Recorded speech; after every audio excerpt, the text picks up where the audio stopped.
এই 15টা পাপে লিপ্ত হবে, এই 15টা পাপে লিপ্ত হবে, তখন তাদের উপর আল্লাহর পক্ষ থেকে আযাব এবং গজব আসতে শুরু করবে।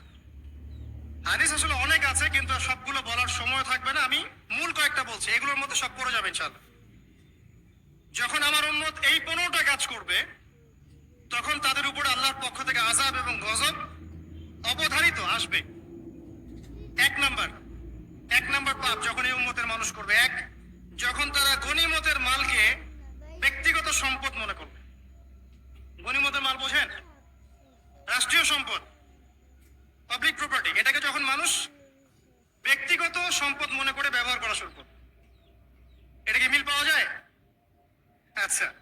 দুই নাম্বার, যখন কারো কাছে আমানত রাখা হবে, আমানত, এবং সে এটাকে ব্যক্তিগত সম্পদ মনে করবে। বুঝতে পারছেন?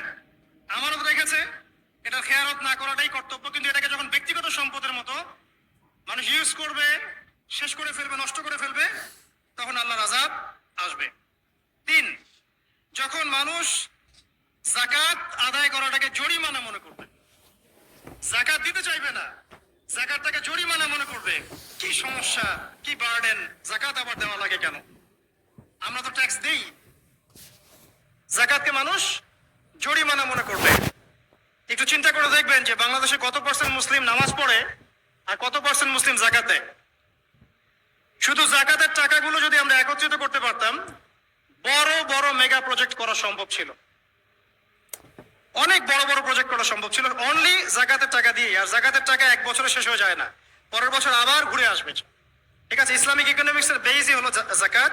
এটা নিয়ে আমরা ইনশাল্লাহ আরেকদিন কথা বলবো। চার নাম্বার, যখন স্বামী, সমাজের স্বামী যারা আছে, এরা স্ত্রীদের আঁচল ধরে থাকবে। বুঝতে পারছেন? স্বামী স্ত্রীর আঁচল ধরে থাকবে, মানে স্ত্রী অনুগত, স্ত্রী যা বলবে তাই। আচ্ছা, গায়রত নাই, মানে স্বামী পুরুষত্বের গায়রত নাই। পাঁচ নম্বর, যখন সন্তান মায়ের অবাধ্য হয়ে স্ত্রীর খেদমত করা শুরু করবে। যখন সন্তান মাকে দেখবে না, স্ত্রীকে দেখবে। পাচ্ছেন মিল সমাজে? আচ্ছা। ছয় নম্বর, যখন বাবার পরিবর্তে, পিতা, বাবার পরিবর্তে মানুষ বন্ধুদেরকে সম্মান করা শুরু করবে।